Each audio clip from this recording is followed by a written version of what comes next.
Berarti ada satu yang jadi Yudas. Janganlah. Kan kadang kita ngerasa kalau ngalamin duka gitu kan nyalahin Tuhan kan. Nah tapi ternyata setelah ikut camp ini kayak ngerti nih kenapa aku ditaruh di situasi kayak gitu di saat dukanya itu. Dan menurut aku ini tuh jadi salah satu jembatan ya, khususnya untuk aku orang perantauan lah ya, istilahnya orang perantauan, kayak jembatan kita bisa lebih mengenal apa-apa aja sih kegiatan yang ada di paroki khususnya. Karena Halo Prakanco, selamat datang di podcastnya Komsos.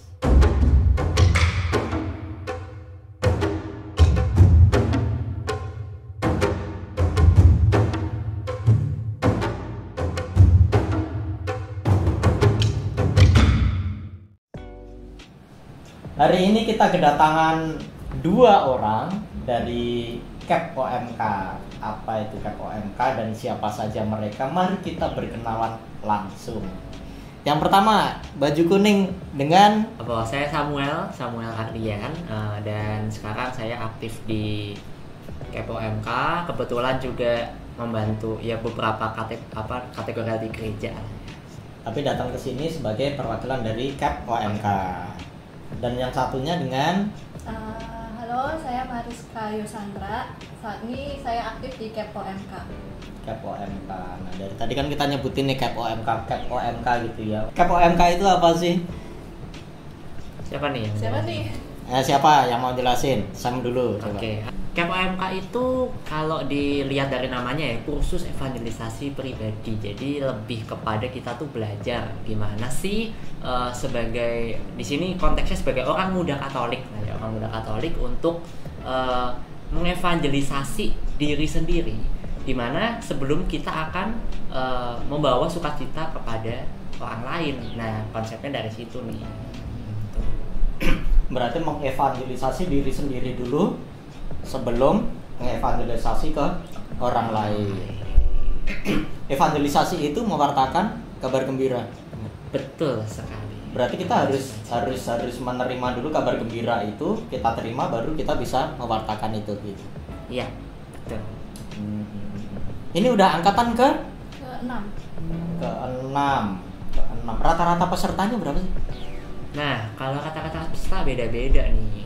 Jadi buat angkatan pertama itu dulu kalau nggak salah 60-an ya. 60-an ya. 60-an. Angkatan kedua juga masuk angkatan aku dulu 60-an juga. Angkatan ketiga sekitar 50-an kalau nggak salah. Nah, cuman angkatan ketiga ini waktu itu kepotong sama pandemi. Ya, jadi waktu pandemi, jadi sempat berkurang drastis juga di angkatan ketiga, dan angkatan keempat mulai masuk full online. Angkatan keempat, angkatan kelima itu udah full online. Jadi pesertanya rata-rata masih belasan ya. Terakhir itu kita di berapa sih? Yang aktif itu 12. Yang aktif 12. Ya. Untuk yang angkatan kelima itu yang aktif 12, yang anggap aja 12 pakar rasul. Iya, 12 pakar rasul. Berarti ada satu yang jadi Yudas. Janganlah. Nah, itu berarti kalau online gitu bisa dari luar paroki? Bisa. Nah, kalau untuk angkatan ke-6 ini sendiri? Rencana kita itu offline tapi 1 kali seminggu karena mengingat kan masa transisi ya dari pandemi ke endemi kan. Jadi kita adain dulu 1 kali seminggu setiap hari Selasa. Setiap hari Selasa jam 7 sampai jam 9. Jam 7 sampai jam 9. Oke. Nah, ini terbuka untuk di luar paroki atau warga paroki saja yang boleh daftar? Ya, jadi ini sebenarnya terbuka untuk luar paroki. Jadi tujuannya diadakan KEP OMK itu sebetulnya ada tujuan besarnya juga nih. Kita bisa dibilang di KAJ ya, itu KEP OMK hanya satu-satunya ada di Kristo. Gitu. Jadi di paroki lain belum ada kecuali di SEP ya. SEP itu ada SEP OMK. Nah, kita mengajak teman-teman dari paroki lain juga, terutama teman-teman paroki yang ada di dekat sama Kristo lah ya, dimana ketika mereka belajar, oh ternyata ada ya KEP OMK di paroki Kristo gitu. Jadi mereka bisa ngebawa juga nih ke paroki mereka. Harapannya ya di paroki-paroki yang lain bisa ngadain juga KEP OMK gitu. Jadi orang muda di sana juga semakin bertumbuh juga, nggak cuma Iya. cap umum. Karena kan kayak cap umum dan cap OMK usianya cukup jauh nih. Jadi untuk cap umum kadang-kadang ada opa-oma segala macem dan ada bapak ibu dan itu. Jadi range sharingnya tuh takutnya akan terlalu jauh. Makanya Iya, di iya, sini iya. kita ada cap OMK. Khusus untuk OMK Oh, aja. ya biar enak sharing. Oke. Nah, kemudian kalau dari peran sendiri, kalau Sam tadi kan menyebutkan kalau di angkatanku, berarti Sam itu angkatan Saya angkatan kedua, tapi ini masih membantu atau oh Sam ini ya ketua cap OMK secara umum atau bagaimana? Bisa dibilang PIC cap OMK. PIC cap OMK. Kalau Mariska sendiri Aku dari angkatan 5. angkatan 5, berarti peserta angkatan 5 jadi panitia untuk angkatan 6. Iya. Nanti angkatan 6 jadi panitia untuk angkatan Angkatan ke-7 ke-7. gitu ya. Oke. Target pesertanya berapa nih? 20 sih. 20. Tapi Mulainya misa pembuka di tanggal 9 September itu gabung dengan misa umum yang hari Sabtu. Terus nanti kelas perdananya itu di 12 September. 12 September. Oke. Sampai kapan tuh pelajarannya berlangsung? Sampai Kira-kira aja bulan apa gitu? Kira-kira sekitar bulan Mei tahun depan 2024. Mei 2024. Iya. September sampai Mei berarti. Iya, ya. karena kan kita 1 kali seminggu. Oke, berarti itu berlangsung dari September sampai Mei, tapi seminggu sekali. Seminggu sekali. Setiap hari Selasa ya, jam 7 sampai jam 9. 9 malam. Ini berarti yang setelah bekerja pulang jam 5 jam 6 bisa ikut ini ya. Ya, bisa. Anak kuliahan juga masih bisa dong ya, 17. Masih bisa. Oke. Nah, kita ngomongin soal cap OMK nih tadi nih. Kalian kan pernah ikut cap OMK nih. Apa sih yang kalian dapat dari cap itu? Siapa dulu? Mariska dulu deh, boleh deh. Kalau aku sih kayak lebih bisa bersyukur atas hal-hal yang terjadi dalam hidupku. Jadi kan kadang kita ngerasa kalau ngalamin duka gitu kan nyalahin Tuhan kan. Nah tapi ternyata setelah ikut cap ini kayak ngerti nih kenapa aku ditaruh di situasi kayak gitu, di saat dukanya itu pasti kan ada rencana Tuhan buat kenapa sih ditaruh di situasi yang duka. Nah Tuhan tuh kayak pengen nunjukin ke aku tuh ada rencana gitu, kamu akan dinaikin level sama Tuhan, tapi kamu harus diproses dulu dari bawah kayak gitu. Dan biar kita bisa mensyukuri, nggak harus yang happy-happynya doang, tapi waktu kita sedih-sedihnya juga kita harus bersyukur gitu sih. Lebih untuk bersyukur semua hal, lebih nggak menyalahin Tuhan semuanya sih gitu. Oh, bagaimana kita menemukan Tuhan ya, perjalanan menemukan Tuhan dalam hidup sehari-hari gitu ya, terutama dalam kita mengalami kesulitan itu. Kalau Sam sendiri? Oke, kalau mungkin Mariska tadi lebih ke arah pembenahan diri lah ya, istilahnya kita lebih dapet hal-hal yang kita syukuri. Cuman kalau misalkan aku pribadi melihat dari sisi yang lain, OMK itu kan masih happy-happynya ya, maksudnya kita masih ingin aktivitas, ingin apalah segala macam. Cuman ya satu sisi ada juga teman-teman yang kayak kurang mau juga gini. Nah kita ingin gerakin nih, ayo dong kita coba aktif nih, ikut kegiatan. Dan menurut aku ini tuh jadi salah satu jembatan ya, khususnya untuk aku orang perantauan lah ya, istilahnya orang perantauan, kayak jembatan kita bisa lebih mengenal apa-apa aja sih kegiatan yang ada di paroki khususnya. Karena di sini kan kita akan ketemu orang mungkin dari kategori apa, kategori mana, lalu dari lingkungan mana, tinggal di mana, segala macam, itu bakal ketemu teman-teman baru nih di sini. Nah, disitulah kebentuk kayak komunitas yang saling mendukung juga, karena kita bakal ada kayak kelompok-kelompok gitu kan. Nah, kayak kita bakal saling support, saling mendoakan juga di situ. Jadi ya yang tadinya kita anak perantauan, gua mau cerita sama siapa ya, bisa dapat teman baru, bisa dapat teman main baru gitu. Jadi ada kegiatan lah yang bisa kita isi selama kita ada di KPOMK ini gitu sebagai orang muda. Oh berarti sepanjang misalkan September sampai Mei itu kegiatannya nggak cuma soal KPOMK aja dong berarti? Bisa jadi dalam perjalanannya misalkan ada kegiatan OMK yang lain gitu bisa bareng-bareng ikut join gitu maksudnya Sam ya? Betul banget. Jadi nggak cuma sekedar kursus, nggak cuma sekedar belajar di kelas dengerin pengajaran, enggak. Jadi di sini kita bisa pelayanan bareng, tugas tata laksana, tugas kur, nanti juga diperkenalkan sama kategori yang lain nih, ngikut ke mereka gitu. Gimana sih aktivitas mereka gitu. Menarik nih, karena itu juga bagian dari 5 langkah evangelisasi. Ada yang masih ingat nggak? Ayo, 5 langkah evangelisasi. Perkenalan. Berteman. Kedua, Sharing iman. Ketiga, kisah Kristus. Keempat,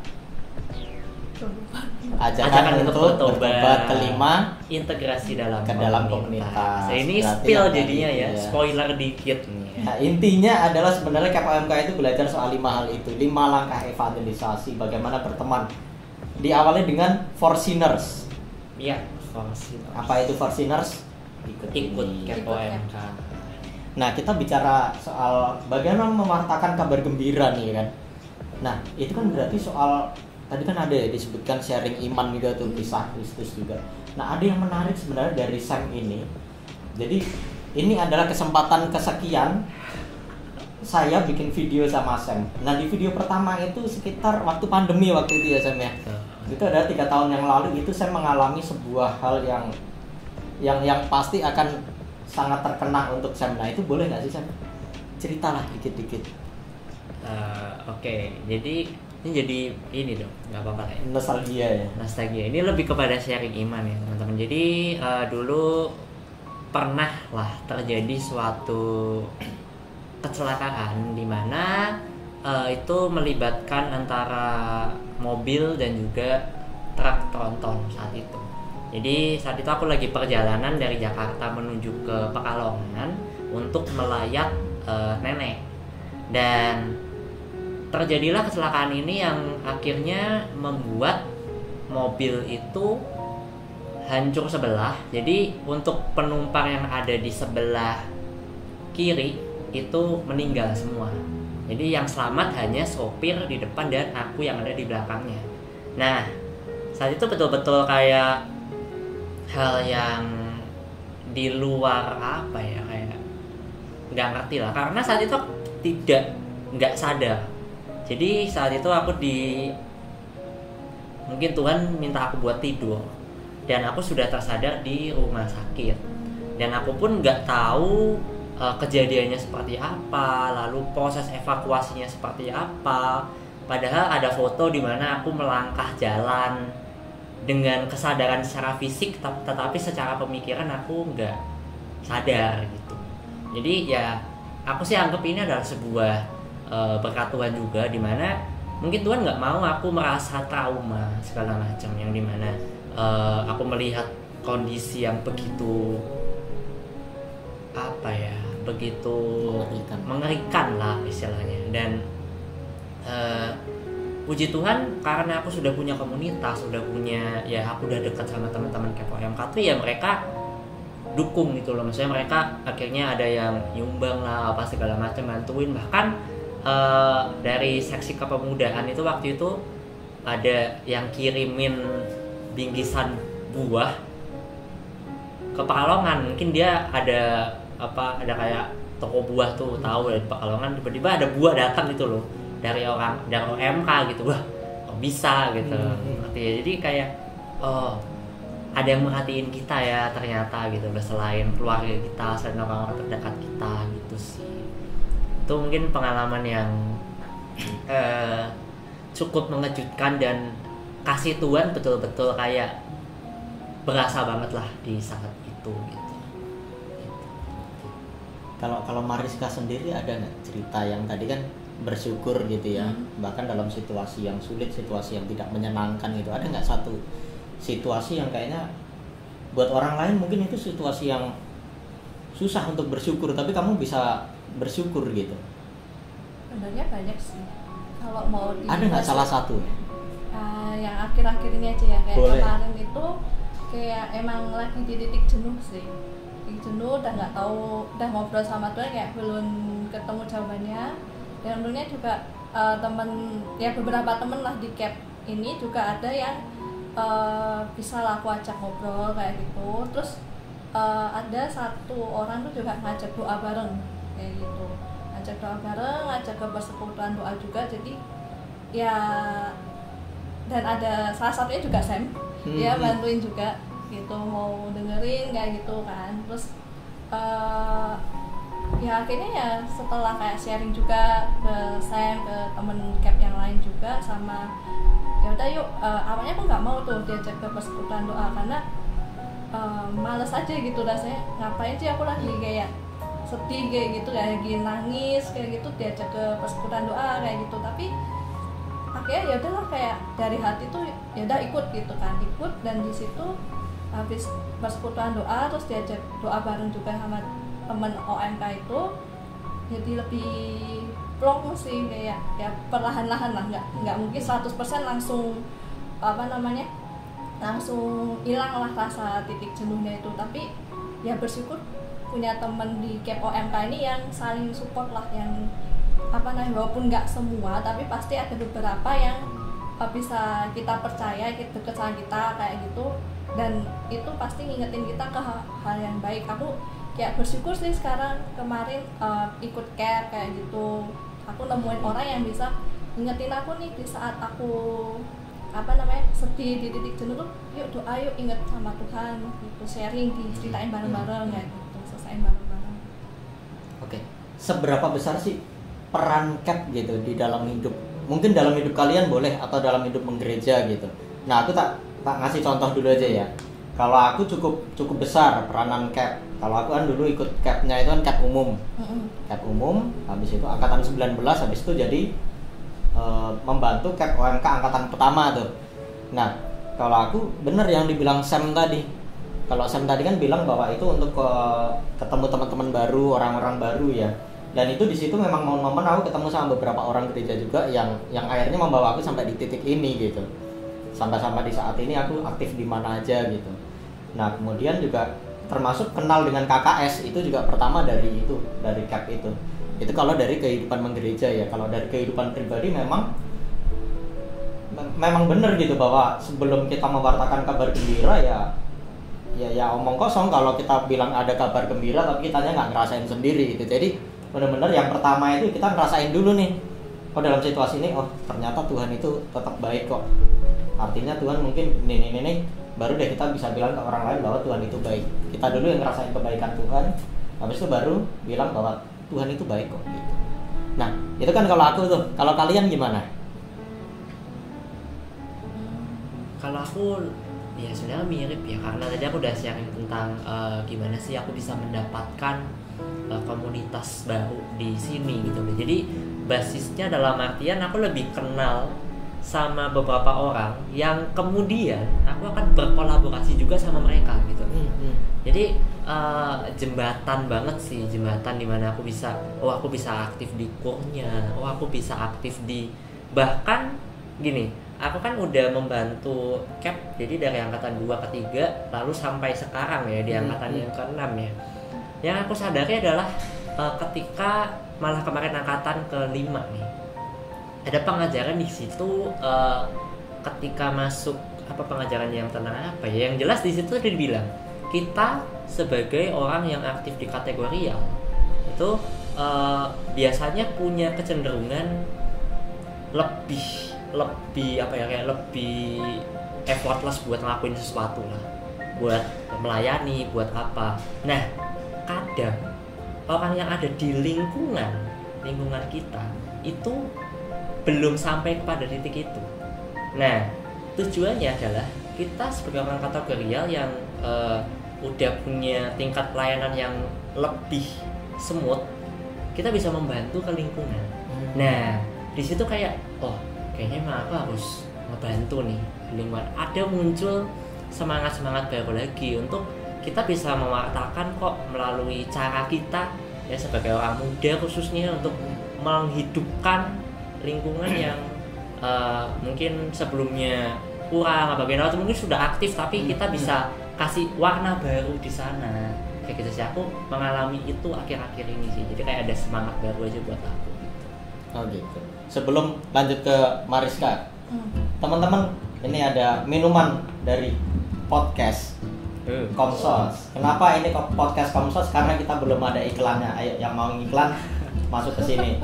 Boleh. Kalau kalian iklan di sini minum. Oh, minum. Habis itu dipuji-puji ya. Biar laris dagangannya, oke? Lanjut Mariska. Ya. Kalau Sam kan tadi lebih ke kehidupan gerejanya tuh, kenal sama beberapa orang yang akhirnya berkolaborasi. Aku sama Sam juga kenalnya dari KPOMK sebenarnya. Kalau Mariska? Kalau aku pribadi kayak jujur ini kayak mulai lagi aktif ke kehidupan menggereja nih, karena kemarin kan juga aku pindah tempat tinggal nih, nggak di paroki Grogol lagi, jadi kayak rasa jauh kan buat ke paroki Grogol, terus tambah pandemi nih nggak bisa kemana-mana karena juga dari tempat kerja nggak bolehin naik transportasi umum, jadi kan emang aku mandek selama pandemi itu bisa mandek nih menggerejanya, tapi gitu lihat iklan yang Camp OMK 5 kemarin itu kayak ada pengen ikut, terus habis itu ya kenal dari teman-teman peserta Camp OMK ini kan aku ikut online nih, ya ada yang dari luar paroki juga kan, jadi kayak dan mereka ada di beberapa komunitas lain lah di gereja kayak gitu, jadi kayak bantu aku juga mengenal tentang KKS juga kayak gitu, terus lebih ke PD sih karena aku jujur kayak dulu tuh masih nggak ada gambaran juga tentang PD itu apa, beneran nggak sih di Katolik ada persekutuan doa khusus kayak buat orang Katolik kayak gitu, jadi ya bantu aku buat mengenal komunitas lain lah selain komunitas aku sebelum ikut Camp OMK dan sebelum aku lama vakum lah untuk kegiatan menggereja gitu. Gitu. Berarti masih sama ya profil dari angkatan pertama sampai kelima ya. Banyak yang awalnya nggak aktif di gereja, nggak punya komunitas, nggak punya temen mungkin, akhirnya jadi ketemu banyak teman di sini dan akhirnya aktif di gereja gitu ya. Iya betul. Oke. Terakhir deh, kenapa anak-anak muda harus ikut KPOMK? Mariska dulu deh. Karena ini Camp OMK itu kan baru ada di paroki kita nih, jadi itu salah satu keunggulan paroki kita, dan juga ya kayak tadi sharing kita berdua dan Kak Venta juga itu untuk mengenalkan selain mengenalkan diri Mas pribadi itu tentang Tuhan Yesus, kebaikan Tuhan Yesus, terus mengabarkan kabar sukacita yang dialamin kita gitu ke lingkungan sekitar kita, itu juga membantu untuk mengenalkan kita ke komunitas lain yang ada di gereja, yang ada di paroki ini terutama. Nah, jadi diharapkan orang muda Katolik itu nggak cuma datang ke gereja itu untuk datang misa terus pulang gitu loh. Istilah kalau di dunia kuliah itu kan mahasiswa kupu-kupu ya, kuliah pulang. Nah, ini biar nggak gereja pulang kayak gitu, tapi kepu-kepu. Nah, tapi untuk biar ada kegiatan yang lain nih untuk lebih mengembangkan iman kita di komunitas yang lain. Kita nggak ngebatasin untuk hanya di CAP doang, tapi bisa ke kategoria atau teritorial yang lain. Pada akhirnya bercabang kemana-mana. Betul. Kalau dari Sam sendiri, kenapa sih kok anak muda harus ikut KPOMK? Oke, kalau dari aku lebih kepada ya di sini aku mengingatin dulu sebenarnya kalau mengabarkan kabar sukacita itu bukan dalam artian kita harus menjadi seorang pewarta, ya bukan menjadi seorang evangelizer dan evangelizer ya. Nanti kita bakal belajar di sini. Jadi bukan harus kita menjadi seorang lektor, bukan harus kita menjadi seorang podiakon atau apa untuk mengabarkan kabar sukacita. Tapi ya di sini kita akan betul-betul belajar gimana sih kita bisa berbagi kasih, berbagi sukacita sama orang-orang di sekitar kita tanpa khawatir ini dianggap sebagai kristenisasi. Enggak.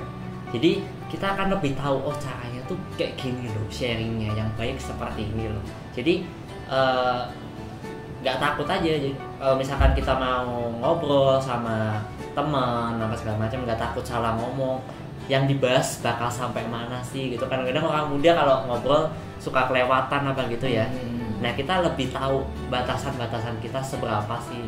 Kita nggak harus memaksa mereka, tetapi lebih ke arah oh kita sharing, oh kita tuh gini loh, gini. Yang masalah balik mereka akan melakukannya kayak gimana, ya kita saraninnya sama Tuhan. Anggap aja kayak kita tuh belajar menabur benih. Mau siapapun yang menuai, biar Tuhan yang atur. Kayak gitu sih.